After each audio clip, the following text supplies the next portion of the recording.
Billy back here with Worship of the Nerds, and it is storming pretty good tonight. There's been heavy wind, rain, chance of hail. I'm like, what in the hell is going on around here?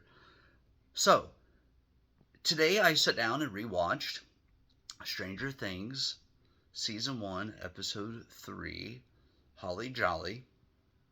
And this episode was really good.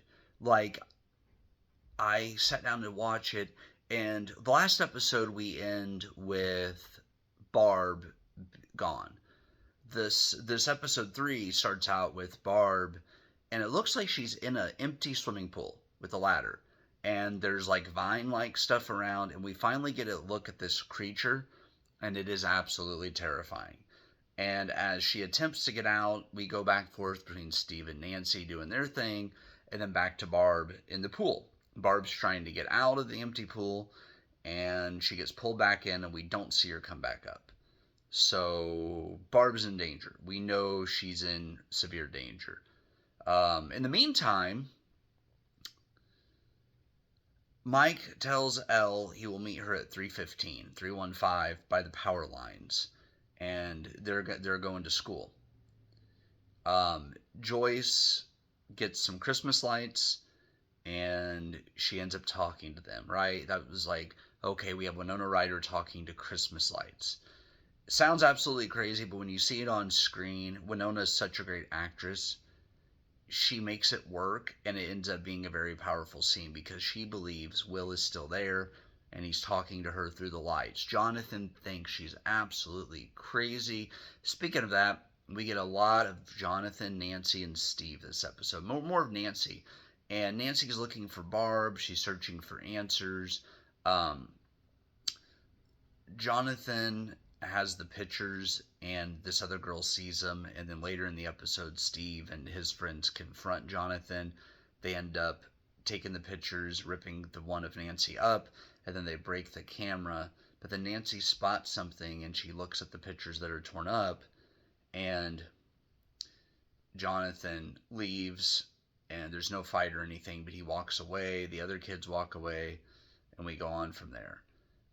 They're trying to search for Will, so Elle goes with Mike on his bike, and then you have Dustin and Lucas, who earlier in the episode, Dustin, Lucas, and Mike find rocks to use for the slingshot. And then Mike gets tripped by what he calls a mouth breather, which means a dumb person, which I know a few of those. And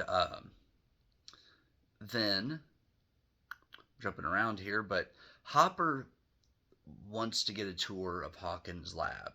And the guy at the gate's like, no, I have to, you need to call and talk to my supervisors kind of thing. And Hopper goes, look, we just need to clear this off the list. 10 minutes stops. Because they found that torn gown at the end of the tunnel, Mr. Clark did.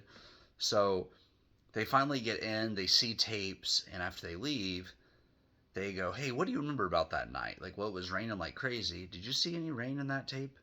No.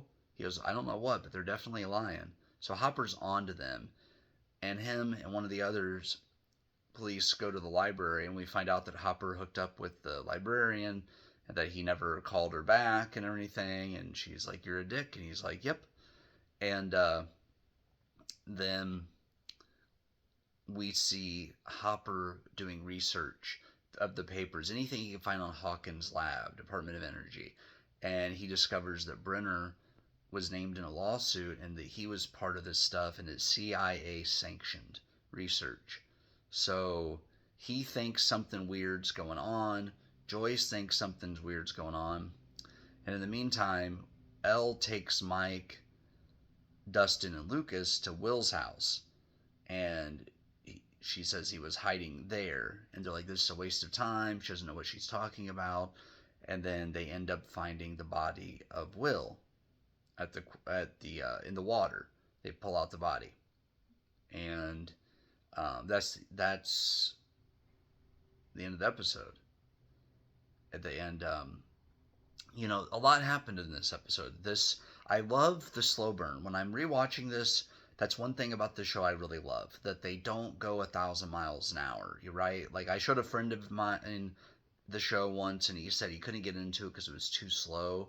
And you can make a case for that, but if you think about it, they're building the world at this point. We're 3 episodes in, the world's being built, there's a creature, there's something weird going on because while Will's body's been found, Joyce is talking to Will through the lights. So is it really Will? What's going on here? Something crazy is happening. So as we continue this series, I just love revisiting it and trying to think about it like how I thought about it when I watched it the first time. That's what I'm trying to do here, is look at it from that perspective. Characters I like this episode. This was a tough one because we didn't get as much time with the kids. So Mike, Elle, Lucas, Dustin weren't in the episode as much this time. We spent a lot more time with Nancy, Joyce, Hopper, Jonathan, Steve. And this was a toss-up for me because it was between Joyce and Hopper. I went ahead and gave it to Hopper. So last week's winner was Mike. This week was Hopper. I already know who my favorite characters in the series are, like for me personally, but I wanted to see if I give it like my favorite character of each episode, who would it be? So to see at the end who has the most points, and then that's how I'm going to go by, is really who I think the best character of the series is based on how many episodes I picked them as my favorite character. So far Mike's won twice, the first 2 episodes, and Hopper's won once in episode 3 here. So we've got a 2-1, but we'll see. There's over 40 episodes in this series. Another thing that happens is Karen Wheeler brings a casserole over to Joyce, and Holly ends up going down the hallway, following the lights, and then she sees a creature trying to come out of the wall. And Joyce gets her out of there and says, you guys need to leave. And the same thing happens to Joyce. A creature comes out of the wall. Will tells her to run, and that creature comes out of the wall. So yeah, a lot is going down this episode. But yeah, my favorite character was Hopper this week. Favorite scene, and a reason why I really like Dustin this episode.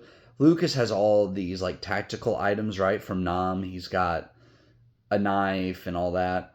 And Dustin has snacks. He goes, well, we need stamina for our travels. That would be me. It's like just having an excuse to snack. Like bringing my favorite snacks, that would be me. It'd be like, yeah, you got to have snacks if you're going to travel. And then everyone would make fun of me for it. But then later when we're like traveling, they're going to go, oh, we really needed these snacks. So I'm glad you thought ahead. Because I try to keep bottled water on me at all times. So that way if I'm going somewhere and I'm in a car for a long time and I need a drink of water, I've got it. Or I'm picking up a coffee, something. So I'm always trying to get something to drink. I would like to know what your favorite moment from episode 3 was. And at this point, did you have a favorite character this early, or were you still deciding? Because as we're jumping around here, I really like Mike, Dustin, and Hopper so far as probably my top 3 at this point in this series. One thing I will say, we get a flashback about Elle. She sees a Coca-Cola commercial. And there's a flashback to her crushing a Coke can. And then later in the episode, she sees a cat. And the cat, hisses. Well, then it shows a flashback where Papa tries to get her to kill a cat. And she shakes her head. And then when they go to put her in a room, she kills 2 guys. And then Papa carries her. So you can tell Elle never really got a childhood. And then also a woman named Terry Ives say they took her daughter. And it talks about MK Ultra and everything like that. So the question is Elle Terry Ives' daughter? Or is this all, they said she was discredited. What's true, what's not? So after 3 episodes, I can say something's being covered up by Hawkins Lab. Something weird's going on in Hawkins, Indiana. This small town is being rocked to its core from all of the events that are happening. So I really like this episode. So far, this one really stands out to me. So yeah, and then I'll try at the end of each season to tell you what my favorite episode was, if I can remember. But so far, I like the character and the world building here and the way the story's going. But that's all I've got for today. And check back on the channel soon for season 1, episode 4.